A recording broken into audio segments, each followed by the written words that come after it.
On va vous parler des témoins.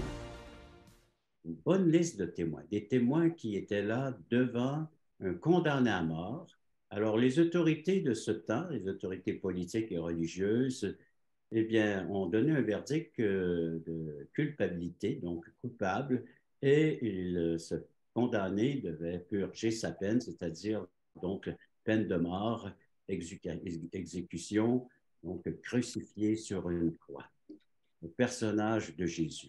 Comme introduction, j'aimerais juste vous préciser que ce n'est pas de Dieu, cette croix-là. Ça vient des hommes. Hein.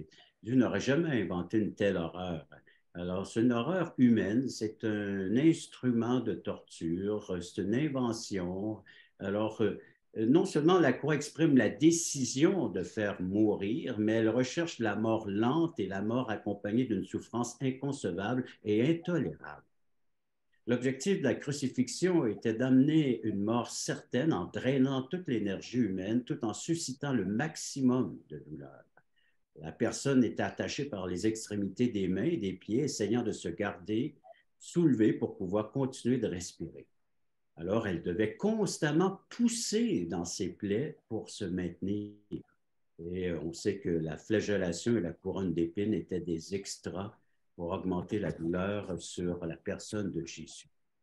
Un crucifié pouvait tenir jusqu'à 3 jours sur une croix, en perdre son sang, endurer des douleurs musculaires, respiratoires extrêmes, au soleil du jour, au froid de la nuit, à la merci des gens pour l'insulter sans aucune protection contre les animaux sauvages. Alors tout ça est bien décrit dans la Bible, dans le Nouveau Testament, entre autres rapporté par les 4 évangélistes. Vu que nous nous plaçons devant les témoins de la croix pour un premier temps, alors j'inviterai Hugo à nous partager ce qu'il nous a préparé pour cet avant-midi. Hugo, s'il te plaît. Alors, moi, j'ai le volet plutôt sombre de notre partage de ce matin.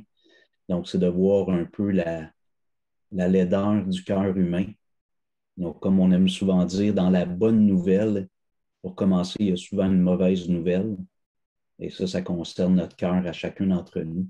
J'aimerais lire un extrait de l'Évangile de Matthieu pour nous mettre dans le contexte, puis je vais juste partager quelques observations sur ce passage-là. Ça se trouve dans Matthieu 27. Alors, je m'excuse pour ceux qui veulent tourner. Je vais commencer la lecture pour ne pas trop déborder dans le temps. Verset 27. Matthieu 27, 27 et suivant. Les soldats du gouverneur conduisirent Jésus dans le prétoire et ils assemblèrent autour de lui toute la cohorte. Ils lui ôtèrent ses vêtements et le couvrirent d'un manteau écarlate. Ils tracèrent une couronne d'épines qu'ils posèrent sur sa tête et lui mirent un roseau dans la main droite. Puis, s'agenouillant devant lui, il le raillait en disant « Salut, roi des Juifs ». Il crachait contre lui, prenant le roseau et frappait sur sa tête. Après s'être ainsi moqué de lui, lui ôtant le manteau, lui remirent ses vêtements et l'emmenèrent pour le crucifier. Verset 32. Lorsqu'ils sortirent, ils rencontrèrent un homme de Cyrène appelé Simon, et ils le forcèrent à porter la croix de Jésus. Arrivés au lieu nommé Golgotha, ce qui signifie lieu du crâne, ils lui donnèrent à boire du vin mêlé de fiel, mais quand il eut goûté, il ne voulut pas boire. Après l'avoir crucifié, il lui se partagea ses vêtements en tirant au sort, afin que s'accomplisse ce qui avait été annoncé par le prophète. Ils se sont partagés mes vêtements, et ils ont tiré au sort ma tunique. Puis ils s'assirent et le regardèrent. Pour indiquer le sujet de sa condamnation, on écrivit au-dessus de sa tête « Celui-ci est Jésus, le roi des Juifs ». Avec lui furent crucifiés 2 brigands, l'un à sa droite, l'autre à sa gauche. Verset 39. Les passants l'injuriaient et secouaient la tête en disant « Toi qui détruis le temple et qui le rebâtis en 3 jours, sauve-toi toi-même. Si tu es le Fils de Dieu, descends de la croix. » Les principaux sacrificateurs, avec les scribes et les anciens, se moquaient aussi de lui et ils disaient « Il a sauvé les autres et il ne peut se sauver lui-même. S'il est roi d'Israël, qu'il descende de la croix et nous croirons en lui. Il s'est confié en Dieu, que Dieu le délivre maintenant s'il l'aime, car il a dit « Je suis le Fils de Dieu ». Les brigands crucifiés avec lui l'insultaient de la même manière. Alors ici, on a un certain nombre de témoins de la crucifixion de Jésus, puis je voudrais juste relever une ou deux caractéristiques pour chacun de ces groupes d'individus. Puis, en regardant ça, je me disais, ben, probablement que chacun d'entre nous, il y a eu un temps dans notre vie où on pouvait s'identifier à ces gens-là. Et c'est un petit peu ma prière ce matin, c'est que si tu peux t'identifier à un de ces groupes-là, que ton cœur soit touché par ce qu'il y a dans ton cœur, puis que ce que Jean Obed et Michel vont nous partager puisse être un chemin de rédemption pour toi. Alors, premièrement, les soldats. Alors, ici, on a des hommes qui sont... le mot, bon, il y a de la moquerie tout le long. Hein? La moquerie revient tout le long, mais il y a des choses, je trouve, qui les distinguent un petit peu d'un groupe à l'autre. Mais les soldats, c'est leur froideur. Je veux dire, de torturer quelqu'un, comme Régent nous a décrit tout à l'heure, de crucifier quelqu'un, de faire l'écriteau. Donc, on a inscrit au-dessus de sa tête pour le motif de sa condamnation. Celui-ci est Jésus, le roi des Juifs. C'est sûr et certain qu'il y avait de l'ironie là-dedans, dans le sens qu'il savait bien que quelqu'un ne serait pas crucifié parce qu'il est roi. Donc, parce qu'ils ont juste traduit, écrit les faits, parce que quand on leur a dit dans un autre évangile, enlever ça, c'est pas vrai. Ajouter, c'est lui qui a dit, je suis le roi des Juifs. Il dit, écoute, ce qui est écrit est écrit. Fait qu'à quelque part, eux autres, ils voulaient surtout relater les faits, mais il y avait quand même de l'ironie. Parce que de mépriser Jésus, de se moquer de lui, comme on le voit dans le prétoire, tout ça dans la cour, puis après ça, finalement, inscrire ça au-dessus de sa tête, ces hommes-là se moquaient de Jésus avec ironie, mais ils sont de glace. C'est des hommes qui sont de glace. Probablement que pour faire ce travail-là, il fallait avoir une certaine insensibilité. Mais ce qui est intéressant quand même, c'est que dans ce qu'ils ont écrit, il y avait du vrai. Donc, involontairement, ils écrivaient qui est Jésus. Celui-ci est Jésus, le roi des Juifs. Et je pensais à Caïphe, qui était souverain sacrificateur à l'époque. Lui-même avait dit, on le lit dans l'Évangile de Jean, au chapitre 11, l'un d'eux, Caïphe, qui était souverain sacrificateur cette année-là, leur dit, vous n'y entendez rien. Vous ne réfléchissez pas qu'il est dans votre intérêt qu'un seul homme meure pour le peuple et que la nation entière ne périsse pas. Or, il ne dit pas cela de lui-même. Ça, c'est le commentaire de Jean, l'évangéliste. Mais étant souverain sacrificateur cette année-là, il prophétisa que Jésus devait mourir pour la nation. Alors, même si dans leur imbécilité, excusez-moi le mot, dans leur froideur, leur méchanceté, leur insensibilité, ces hommes-là méprisent Jésus en écrivant le motif de sa condamnation. Ils sont en train de proclamer quelque chose de formidable. Et c'était bel et bien vrai, le roi des Juifs est en train de mourir pour le peuple. Ensuite, on a les passants dans les versets 39 et suivants. Alors, ces gens-là, je trouve qu'ils représentent la foule. Ils représentent l'être humain en général, monsieur, madame, tout le monde. Alors, pour eux, les passants l'injuriaient et secouaient la tête en disant, toi qui détruis le temple et qui le rebâtis en 3 jours, sauve-toi toi-même si tu es le Fils de Dieu, descends de la croix. Hey, le gars, moi j'imagine la scène, le gars est en train de mourir. Jésus a fait que du bien. Jésus n'a jamais rien fait de mal. Et cette foule, bon, évidemment, les passants, on ne sait pas si c'était parmi ceux qui ont profité de son enseignement, guérison, multiplication des pains. Je ne veux pas nécessairement les confondre, mais c'est quand même des gens anonymes, des inconnus un peu. Puis on peut facilement les identifier au reste de la foule qui était témoin de l'amour de Jésus, de la compassion de Jésus, de sa puissance. Puis là, alors que Jésus est en train de mourir, un homme qui n'a jamais rien fait de mal, bon, peut-être que, évidemment, dans leur incrédulité, ils ne croyaient pas que Jésus était le Messie, l'homme parfait, mais les gens qui connaissaient l'histoire de Jésus à Jérusalem, tout le monde connaissait son histoire à ce moment-là. Ils savaient bien que c'était un homme qui avait fait beaucoup de bien. Au lieu de le laisser mourir en paix, puis vivre ses derniers moments avec une forme de sérénité ou de... Ben, il l'insulte, il continue à lui lancer des insultes, à le maltraiter. Le mot qui est employé lorsque Matthieu écrit injuriait en grec, le mot c'est blasphéméo. Je ne tiens pas à utiliser les mots grecs pour impressionner, mais il y a un lien linguistique avec un mot qu'on connaît, blasphéméo, il blasphémait. Donc, les injures, c'est des paroles remplies de venin. Et malheureusement, quand on regarde un petit peu notre société québécoise, ceux qui ont l'héritage des Français de France qui sont venus coloniser, maintenant que le Québec est très diversifié, mais on est des blasphémateurs. On est caractérisés, les Québécois, comme des gens qui blasphèment le nom du Seigneur à toutes les sauces.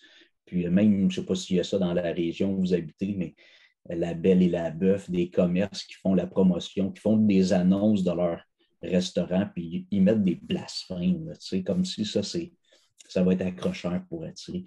Alors, ça représente un peu monsieur, madame, tout le monde, je trouve, au Québec. Ensuite, il y a les chefs religieux, verset 41, les principaux sacrificateurs avec les scribes et les anciens se moquaient aussi de lui et disaient, il a sauvé les autres, il ne peut se sauver lui-même. S'il est le roi d'Israël, qu'il descende de la croix et nous croirons en lui. Il s'est confié en Dieu, que Dieu le délivre maintenant s'il l'aime, car il a dit, je suis le Fils de Dieu. Ce groupe-là représente ceux qui étaient vraiment l'instigateur de la mort de Jésus. C'est eux qui ont voulu le faire mourir, qui ont tout fait, qui ont cherché des faux témoignages, qui l'ont emmené devant Hérode, devant Pilate. Mais ces hommes-là, fondamentalement, c'est évidemment, on peut souligner toute leur arrogance comme les autres, mais je trouve que c'est leur aveuglement qui me frappe. C'est eux qui auraient dû être les premiers à reconnaître que Jésus est effectivement le Messie, puis pourtant, ils l'haïssent tellement, remplis de jalousie, remplis d'incrédulité. Ces hommes-là ont demandé sa mort, puis là, ils l'insultent, puis ils continuent à l'injurier alors qu'il est sur la croix. Ces hommes qui auraient dû reconnaître, célébrer, partager, valoriser Jésus. Alors peut-être que tu fais partie de ces gens-là qui ont un héritage religieux, tu es quelqu'un qui est engagé dans ta foi, mais pour toi, c'est encore peut-être le petit Jésus, un Jésus qui n'est pas vraiment puissant, puis tu as besoin d'entourer Jésus de toutes sortes d'autres personnes, des saints, Marie, Mère de Dieu, peut-être, je ne sais pas. Mais Jésus est suffisant. Alors même les gens religieux peuvent être pris dans l'aveuglement. Et finalement, on a les brigands. Et comme si ce n'était pas assez. Moi, je lis ça, je dis comme si ce n'était pas assez. Les deux criminels qui sont de chaque côté de Jésus, eux, ils sont là parce qu'ils l'ont mérité. Puis on voit dans d'autres évangiles l'évolution du discours. On connaît l'histoire. Il y en a un qu'on appelle le bon larron, puis l'autre le mauvais, mais fondamentalement, c'était deux mauvais gars. Parce que les deux étaient crucifiés, parce que c'était des criminels qui méritaient la peine de mort, du moins selon les principes romains. Et ces hommes-là sont là, les brigands crucifiés avec lui l'insultaient de la même manière. Ces gars-là qui, eux, devraient être en train de faire pénitence en quelque sorte dans leur âme, de dire j'ai vraiment été un mauvais gars, puis je mérite ce que j'ai aujourd'hui. On voit qu'il y en a un qui évolue puis qui il le reconnaît éventuellement, mais dans l'évangile de Matthieu, il y a eu un certain laps de temps où les deux, à gauche, à droite, en face de lui, partout autour de lui, les gens insultaient Jésus, se moquaient de lui. Au lieu d'être repentants pour leur mauvaise vie, ces hommes-là, pour leur mauvaise action, ils s'acharnent sur Jésus. Ça prend un bouc émissaire, ça prend un sauve-douleur, et Jésus est là. Mais en même temps, il est en train d'accomplir le plan de rédemption de Dieu. J'aimerais juste terminer avec une lecture, puis je vais repasser la parole à Régent. Dans Ésaïe 53, les premiers versets, un passage qui est clairement prophétique, qui parle de la venue du Messie, qui allait justement être souffrant. Qui a cru à ce qui nous était annoncé? Qui a reconnu le bras de l'Éternel? Il s'est élevé devant lui comme une faible plante, comme un rejeton qui sort d'une terre desséchée. Il n'avait ni beauté, ni éclat pour attirer nos regards, et son aspect avait rien pour nous plaire. Méprisé et abandonné des hommes, homme de douleur et habitué à la souffrance, semblable à celui dont on détourne le visage. Nous l'avons dédaigné, nous n'avons fait de lui aucun cas. Cependant, ce sont nos souffrances qu'il a portées. C'est de nos douleurs qu'il s'est chargé. Et nous l'avons considéré comme puni, frappé de Dieu et humilié. mais il était blessé pour nos péchés, brisé pour nos iniquités. Le châtiment qui nous donne la paix est tombé sur lui, et c'est par ses meurtrissures que nous sommes guéris. Amen. Merci beaucoup, Hugo, de nous avoir décrit les comportements de plusieurs témoins qui assistaient à la crucifixion de la personne de Jésus. Et ce que je retiens, c'est comment les ressentiments ou la haine peut empêcher de voir vraiment ce qui se passait devant eux, que c'était le bras de l'Éternel qui intervenait pour leur propre péché. Notre deuxième partie de la présentation de ce matin, c'est Jean-Aubert Fleurissin qui va nous la faire. Nous allons faire la rencontre par son entremise d'un témoin bien particulier, Jean-Aubert. Merci beaucoup, Régent, et à vous tous qui êtes là ce matin, merci de votre participation. En Marc, chapitre 15, verset 39, la parole de Dieu nous dit « Quand le centurion qui se tenait en face de Jésus entendit son cri et le vit expirer de cette manière, il dit « Vraiment, cet homme était le Fils de Dieu. » Je ne sais pas si vous avez déjà entendu l'histoire d'une petite fille de 4e année qui essayait de parler de Pâques à ses camarades de classe. Son professeur lui dit « Tu ne peux pas parler des histoires chrétiennes ici à l'école. » La petite fille lui a répondu « Madame, mais c'est Pâques. Jésus est ressuscité des morts. » Son professeur lui a dit « Vous les chrétiens, vous êtes tellement insensés.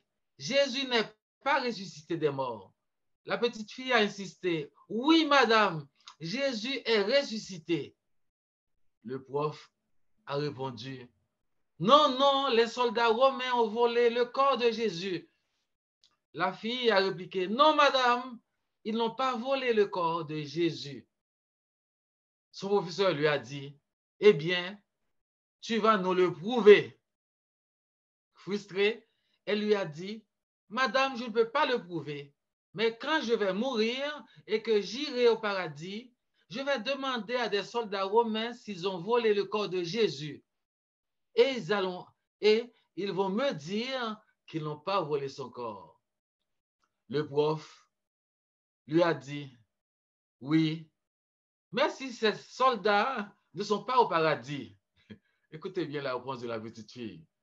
La petite fille lui a dit « Madame, eh bien, alors, s'ils ne sont pas au paradis, s'ils sont en enfer, toi-même, tu vas leur poser cette question. » J'imagine qu'arrivée au ciel, cette petite fille va poser sa question au centurion, l'un des témoins qui était devant la croix de Jésus, et il va lui répondre « Vraiment, cet homme était le Fils de Dieu. » Matthieu chapitre 27 enregistre de nombreux événements qui entourent la trahison, la crucifixion, la mort de Jésus. Et il inclut la belle confession du centurion. Vraiment, cet homme était le Fils de Dieu. Dans cette foule présente ce jour-là se trouvaient des pécheurs, des criminels, des soldats, des chefs religieux, etc. Il y avait deux hommes spéciaux cette journée-là.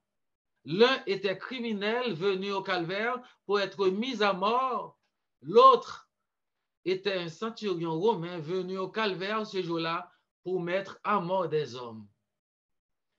Avant la fin de ce jour, ces deux hommes sont devenus des gens sauvés par grâce et par le sacrifice de Jésus qui mourait sur la croix du milieu. Le centurion était un homme de certain statut, puisqu'il était le commandement de plus de 100 soldats dans l'armée romaine. Sa confession était incroyable, parce qu'elle a été faite non par un prêtre, ni par un scribe, ni un prophète, ni un juif, mais par un soldat païen romain. Qu'est-ce qui a poussé ce centurion à faire une telle confession qui a changé sa vie? Ce centurion avait vu d'innombrables hommes mourir par crucifixion. Il n'avait jamais vu personne mourir comme Jésus est mort. Le centurion et ceux qui l'accompagnaient ont reconnu que la mort de Jésus était différente. Nous parlons souvent de cette parole du Christ sur la croix avant sa mort. Je ne peux qu'imaginer l'effet que ces paroles ont produit sur ce centurion lorsqu'il a entendu Jésus les prononcer. Par amour et compassion à l'égard de ceux qui montraient de la haine et de la colère envers lui. Ce centurion a entendu des gens se moquer de lui en disant « Salut, roi des Juifs !» Ils se partagèrent ses vêtements tirant au sort. Jésus a perdu même ses vêtements à la croix. Il a été cloué sur la croix comme un homme nu et humilié. Ils lui mirent un manteau écarlate dans l'intention de l'ironiser cruellement. Ils tressèrent une couronne qui coupait, perçait et ensanglantait sa tête. Ils crachaient sur lui, prenaient le roseau, et le frappaient sur sa tête. Ils passaient maintenant de la moquerie à la cruauté. Ils saisirent le spectre ironique, ôtèrent la fausse robe royale et se mirent à lancer leur salive et leur poing sur la tête de Jésus.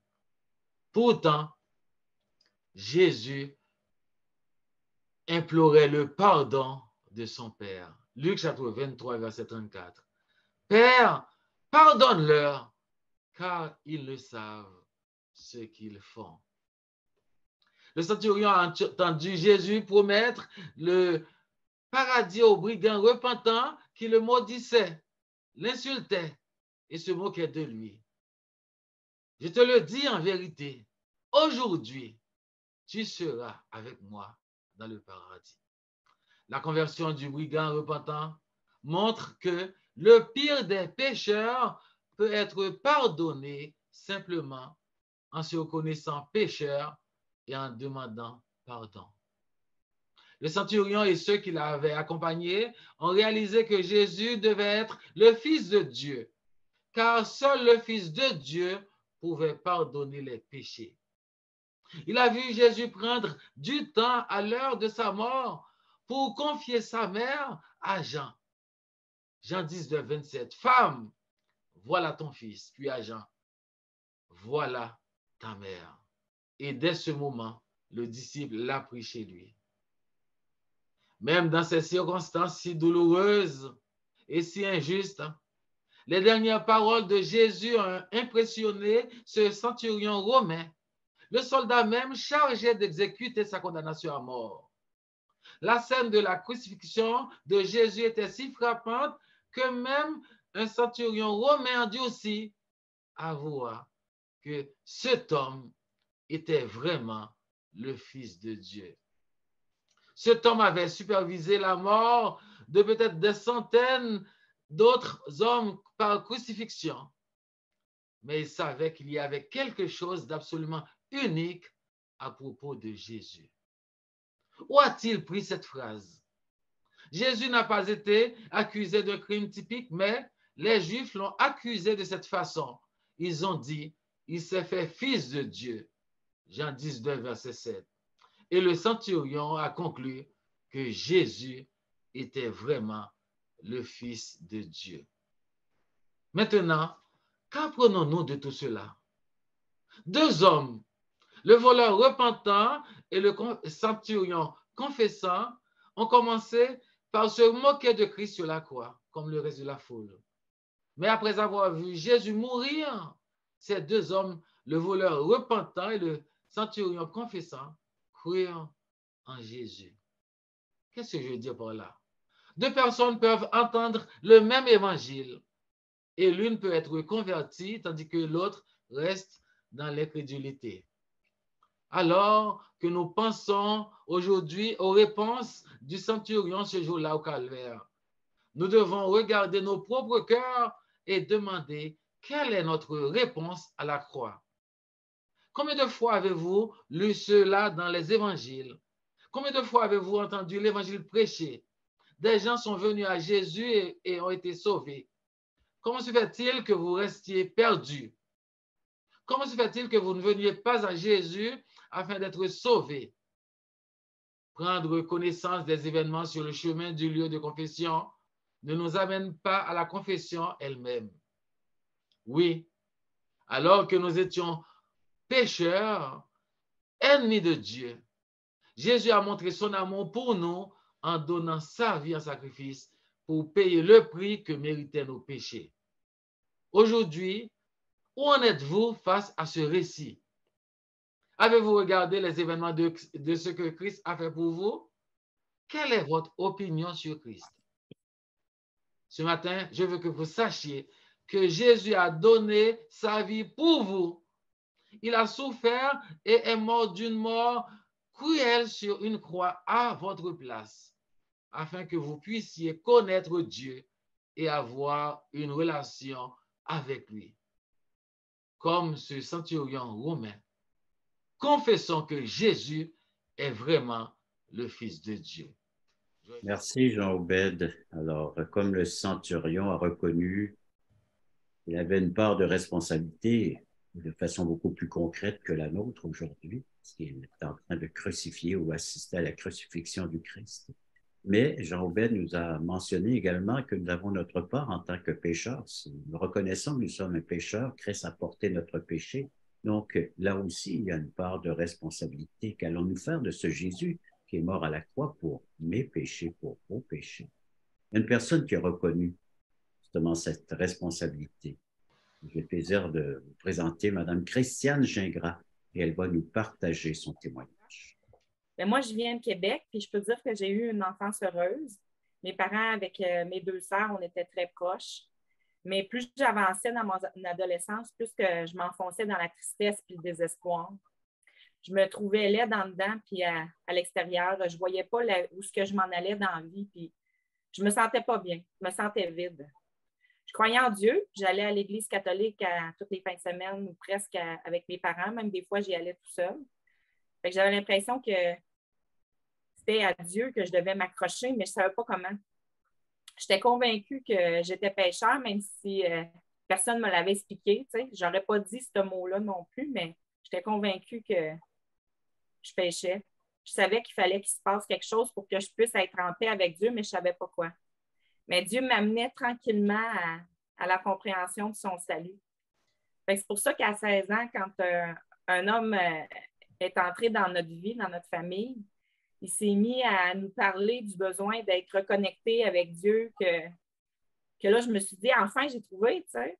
Fait qu'avec mes parents, on s'est mis à aller à toutes ces conférences, tout ça, mais dans le fond, c'était du New Age, puis il y avait de l'ésotérisme là-dedans parce que il fallait faire des régressions pour pouvoir aller dans nos vies antérieures, pour trouver la source, etc. Puis il fallait payer aussi, là, fait que tranquillement, on s'est rendu compte qu'il y avait un problème. J'avais 18 ans là, quand mes parents se sont séparés à cause de ça. Mon père est parti vivre à Montréal parce qu'il vient de là. Puis cet homme-là, il était de plus en plus chez nous, puis il m'écrasait de plus en plus parce que j'essayais de me battre contre lui, tu sais, puis de convaincre les autres que c'est un manipulateur, puis un menteur, mais il a brisé ma famille, tu sais. Fait que j'étais la plus vieille chez moi, fait que j'essayais de réconcilier mes parents, de protéger mes sœurs. Mais j'étais rendue au désespoir, puis en plus, j'avais attrapé une mononucléose. Fait que vous savez comme moi que tu es fatiguée avec ça, là. Fait que j'ai décidé que c'était fini, que j'allais mettre fin à mes jours. Puis un matin, quand tout le monde était parti, ben je me suis installée, puis c'était là que ça se passait. Mais au dernier moment, ben, j'ai crié vers le ciel, les yeux vers le ciel. Si tu existes vraiment, fais quelque chose, parce que sinon, je me tue. T'sais. Fait que tout à coup, j'ai une conviction profonde de partir vivre à Montréal. Je ne sais pas pourquoi je n'y avais pas pensé avant, vu que mon père était rendu là-bas. Mais c'est sûr que je ne pouvais pas aller rester où ce qu'il était, parce qu'il était chez son frère, puis il n'y avait pas assez de place pour moi. Mais c'est pas grave, j'avais cette conviction-là, puis je savais que ça venait de Dieu, tu sais. Fait que j'ai pris mon sac à dos, puis je suis partie sur le pouce. Puis je me suis en allée là-bas, puis j'ai été comme 1 an à rester à droite, à gauche, parce que finalement, on m'a diagnostiqué une dépression. J'essayais de travailler, puis je n'étais pas capable. Fait qu'avec l'aide sociale, je ne pouvais pas rester, avoir un appartement. Fait que, mais dans mes endroits où j'ai resté, il y avait mon oncle et ma tante, Michel et Ginette Gingras, qui sont dans notre église à Repentigny, dans une de nos églises, l'association. Puis c'était la première fois qu'ils me parlaient du Seigneur. Puis c'est à ce moment-là aussi qu'ils se sont fait baptiser. Puis j'ai assisté à leur baptême. Puis là, c'était la première fois que j'entendais vraiment comme ce que Jésus a fait pour nous. T'sais. Un Dieu qui s'est fait homme pour vivre une vie sans péché, puis mourir pour moi sur une croix, pour payer la rançon de mon péché, que maintenant je pouvais avoir une relation, une connexion avec Dieu. J'ai écouté tout ça, mais ça n'est pas descendu dans mon cœur, comme on dit. Je n'ai pas catché vraiment encore tout ça, même si c'était clair, mais on est voilé jusqu'à temps que Dieu nous ouvre les yeux. Hein? Mais Dieu me révélait dans le fond petit à petit son Fils. Fait qu'après 4 ans de vie à Montréal, ben, je me suis remise à chercher Dieu, puis je voulais m'accrocher à quelqu'un ou à quelque chose, mais je ne trouvais pas. Mais j'ai été comme dans plein d'églises, de sortes d'églises, dans l'ésotérisme, tout ça. En tout cas, je n'ai pas cherché souvent aux bonnes places. Jusqu'à un jour où j'ai été à l'église de l'île Jésus à Laval, puis Maurice Cloutier, qui était pasteur là-bas, ben, il est venu le mardi suivant chez moi. Puis il m'a montré dans la Bible comment on est pécheur, puis comment on est privé de la gloire de Dieu. Puis le Seigneur, c'est là qu'il m'a ouvert les yeux. Puis j'étais tellement surprise de voir ça décrit dans la Bible. C'était juste comme incroyable pour moi. Là. Comment un Dieu saint peut être en présence du péché, donc de moi, c'était impossible. Mais il m'a montré mon impossibilité aussi de me sauver moi-même parce que même si j'essayais toutes mes forces de ne pas pécher, de pas. J'y arrivais pas, tu sais. Fait que il m'a ensuite fait monter sur une chaise. Moi, je suis visuelle, là. Fait que le Seigneur est bon. Il a utilisé cette image-là. Il m'a fait monter sur une chaise, puis il a mis une chaise en avant à peu près 1 mètre de moi. Puis il a dit tu as les chutes Niagara entre les deux, puis il faut que tu traverses sur un fil comme un funambule. Bien, j'ai beaucoup d'imagination, fait que je la voyais, la chute, puis je suis partie à rire. Je disais, c'est impossible, je ne peux pas traverser. Tu sais. Mais il m'a dit, Jésus te porte sur son dos puis te traverse de l'autre côté.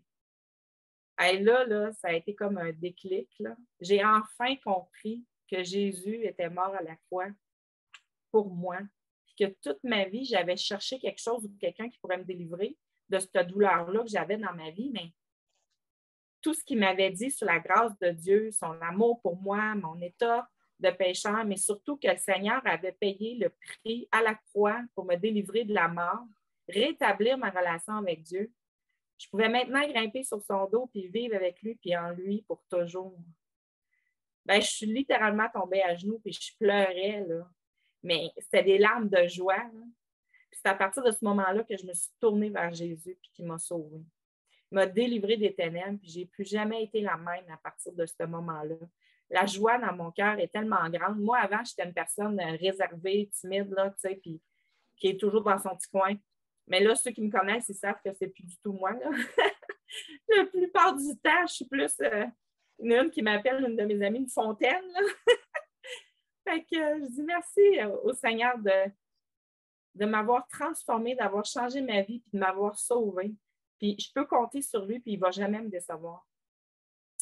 Fait que depuis ce temps-là, j'ai une relation intime avec lui. Puis, tu sais, le verset que j'aime ces temps-ci, c'est que vous avez reçu le Christ Jésus comme Seigneur. Eh bien, vivez unis à lui, plongez vos racines en lui, construisez votre vie sur lui. Restez solidement dans la foi qu'on vous a apprise et remerciez Dieu avec beaucoup d'ardeur. Fait qu'avant de finir, je voudrais juste dire, s'il y a quelqu'un qui écoute mon témoignage, le témoignage de Jésus, puis qui ne connaît pas Jésus, bien, c'est quoi t'attends? As-tu, toi aussi, besoin que quelque chose se passe dans ta vie? Te sens-tu dépassé, triste à mourir? Écoute ce que dit la parole. Ça dit, si tu confesses de ta bouche le Seigneur Jésus et si tu crois dans ton cœur que Dieu l'a ressuscité des morts, tu seras sauvé. Il y a aussi écrit, j'ai été crucifié avec Christ. Ce n'est plus moi qui vis, c'est Christ qui vit en moi. Et ce que je vis maintenant dans mon corps, je le vis dans la foi au Fils de Dieu qui m'a aimé et qui s'est donné lui-même pour moi. Il est le chemin, la vérité et la vie. Viens à lui aujourd'hui, ne tarde plus. Merci beaucoup, Christiane, pour ce témoignage poignant. Une vie changée, bouleversée par celui qui était sur la croix. le Christ, le Seigneur Jésus. Merci pour l'invitation de nous tourner, nous aussi, à notre tour vers ce Jésus. J'espère que vous commencez à réaliser l'importance du lien qui devrait avoir se tisser entre vous et la croix, vers ce Jésus crucifié. Michel va nous présenter une autre liste de témoins. Alors, à toi, Michel. Merci beaucoup, Régent. Merci d'être là, chers amis. Merci beaucoup, Hugo et Jean-Obed. Très, très bien. Et quel beau témoignage de Christiane, très précis, vraiment la puissance de Dieu. Donc, Hugo et Jean-Obed nous ont parlé de quelques témoins de la mort de Jésus-Christ. Eh bien, moi, j'ai le privilège de vous partager quelques témoins de la résurrection de Jésus-Christ. Parce qu'il est mort et il est aussi ressuscité. Et il nous faut bien comprendre qu'entre le moment de sa résurrection et le moment de son ascension, c'est-à-dire qu'il est monté au ciel, il y a une période de 40 jours. Et dans cette période de 40 jours, Jésus est apparu 10 fois. 10 apparitions dans cette période de 40 jours. Imaginez qu'il y aurait juste eu 2 jours et une apparition. Les gens auraient dit, ben, vous avez rêvé, vous avez imaginé ça. Dieu est sage, Jésus est sage. 40 jours, 10 différentes apparitions. Il nous faut comprendre, chers amis, que la résurrection de Jésus, c'est la victoire. C'est la victoire sur tous les ennemis. C'est la victoire sur la mort, la victoire sur le péché, la victoire sur Satan et son armée. Jésus est vainqueur. Il est victorieux. Et la résurrection de Jésus est très claire dans la parole de Dieu. Parce que si Jésus n'est pas ressuscité, que dit l'apôtre Paul dans 1 Corinthiens 15, verset 14, quelques versets que j'aimerais vous lire. Si Jésus n'est pas ressuscité, 1 Corinthiens 15, 14, si Christ n'est pas ressuscité, notre prédication est donc vaine. Les messages qu'on a faits que Jésus est ressuscité, vaine, ça veut dire ça vaut rien. Il continue. Notre prédication est vaine, votre foi aussi est vaine. Vous, les croyants dans la ville de Corinthe, vous avez placé votre confiance en Jésus-Christ, mais s'il n'est pas ressuscité, ça vaut absolument rien. Le verset 15 nous dit que si Jésus n'est pas ressuscité, nous sommes des faux témoins. On est des faux prophètes parce qu'on prêche et ressuscité. On descend un peu au verset 17, toujours d'un Corinthiens 15. Si Christ n'est pas ressuscité, votre foi est vaine.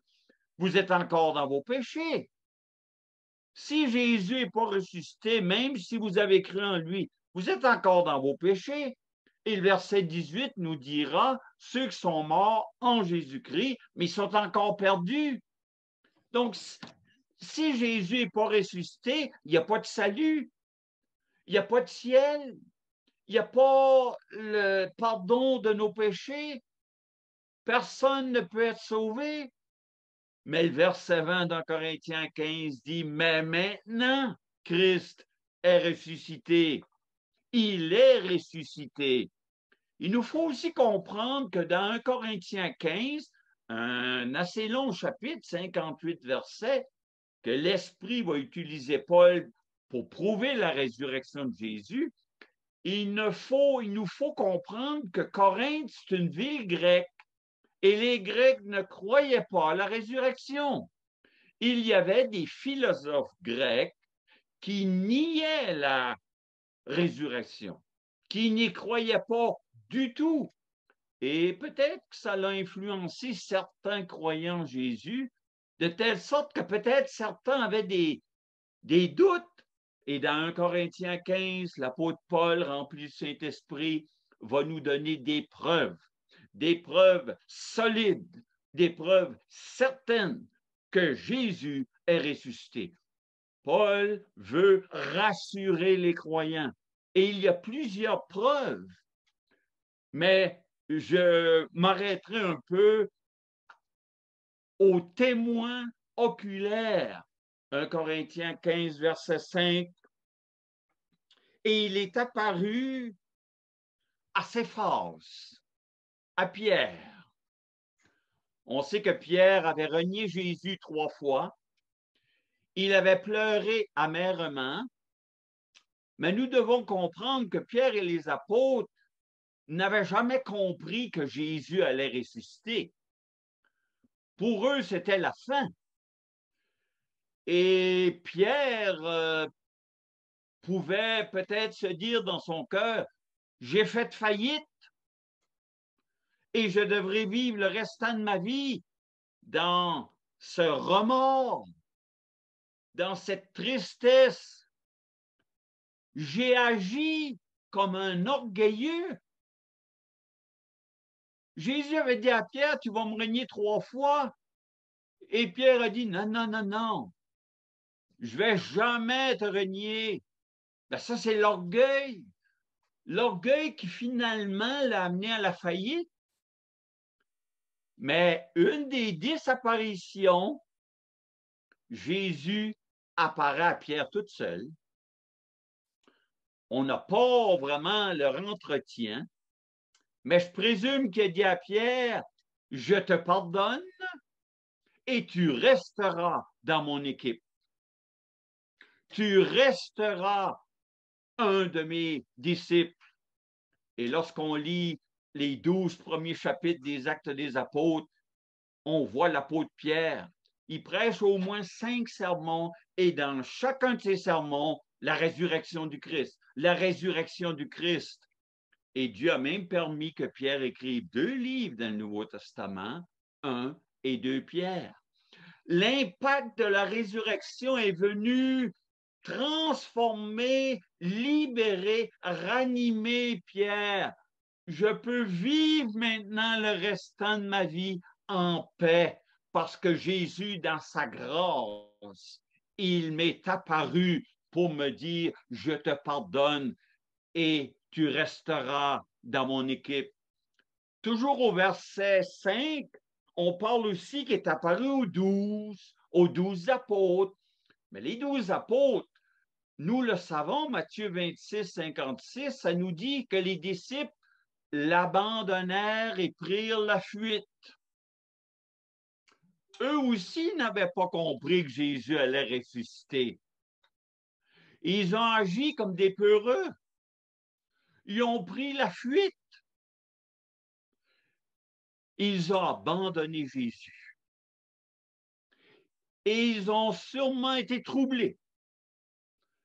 Mais une des 10 apparitions, Jésus apparaît à ses apôtres et il leur dit, vous êtes une gang de paresseux. Non. Quel est le message du ressuscité? La paix soit avec vous. La paix soit avec vous. Wow! L'impact de la résurrection est venu complètement transformer ces apôtres et l'histoire semble nous dire qu'ils sont tous morts martyrs, sauf l'apôtre Jean. Et le texte continue en disant qu'il est apparu à plus de 500 frères à la fois. Une de ces 10 apparitions, il n'y avait pas une personne, il n'y avait pas 12 personnes, il y en avait plus que 500. Alors, vous n'allez pas me dire que les 500 ont rêvé. Vous n'allez pas me dire que les 500 se sont imaginés ça. Ils ont eu une hallucination. Non. Et Paul va même dire, il y en a plusieurs de ces 500-là, ils sont encore vivants aujourd'hui. Ils sont encore vivants? Allez les voir. Ce sont des témoins oculaires. Ils l'ont vu, ils l'ont entendu. Allez les voir. Jésus ressuscité en l'année 30, Paul, a écrit un Corinthien vers l'année 56, il y a 26 ans. Et il y en a qui se rappellent qu'à 26 ans passés, Jésus leur est apparu. Et c'est wow! La résurrection de Jésus est venue transformer. Et lorsqu'on lit les Actes des Apôtres, le message de l'Évangile, la résurrection du Christ, la venue du Saint-Esprit, eh bien, plusieurs se sont détournés de leurs péchés, sont venus à Jésus, et des églises chrétiennes ont été fondées dans ces 30 années de l'histoire de l'Église, dans les Actes des Apôtres. Chapitre 1 à 28, ça couvre 30 années, l'année 30 à l'année 60. Eh bien, des milliers et des milliers se sont détournés du péché et sont venus à Christ. Chers amis, croyez-vous que Jésus-Christ est ressuscité? Croyez-vous qu'il est vainqueur du péché, vainqueur de la mort? Jésus, par sa mort et sa résurrection, offre à toute l'humanité des cadeaux les plus merveilleux. Il offre un ciel gratuit. Il offre le pardon de vos péchés. Il offre une paix profonde. Il offre de remplir le vide de votre vie. C'est un cadeau, mais vous devez reconnaître que vous êtes pécheur perdu et vous devez placer votre confiance en Jésus, comme le centurion, comme le brigand converti que Jean Bède nous a partagé. Chers amis, les hommes aujourd'hui, vous allez rencontrer des gens qui vont dire, il n'est pas ressuscité. Ce que les hommes disent, ça change parce que ce n'est pas la vérité. Ce que la Bible dit, ça ne change pas parce que c'est la vérité. Chers amis, c'est très sérieux. Il n'y a personne qui peut dire demain, je serai là. Aujourd'hui est le jour du salut. Prenez cette décision. Je rends gloire à Dieu que le Saint-Esprit a fait le miracle dans mon cœur le 14 juillet 1973. Pour la première fois de ma vie, j'ai compris que j'étais perdu.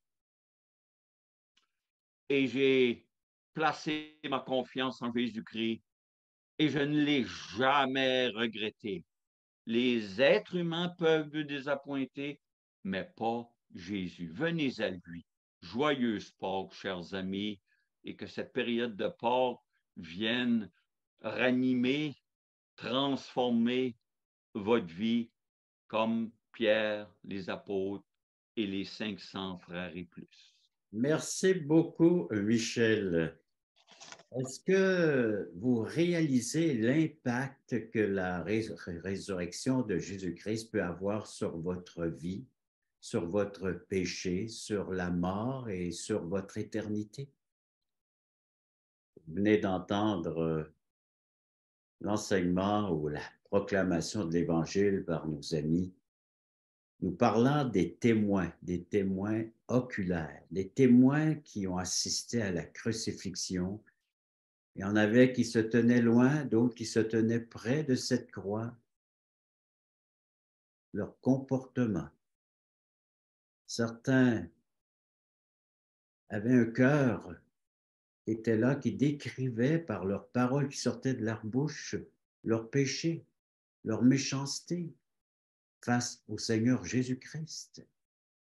Je peux vous poser la question, quel est l'état de ton cœur face au Seigneur Jésus-Christ? Et ensuite, on a entendu des témoins face à la résurrection de Christ.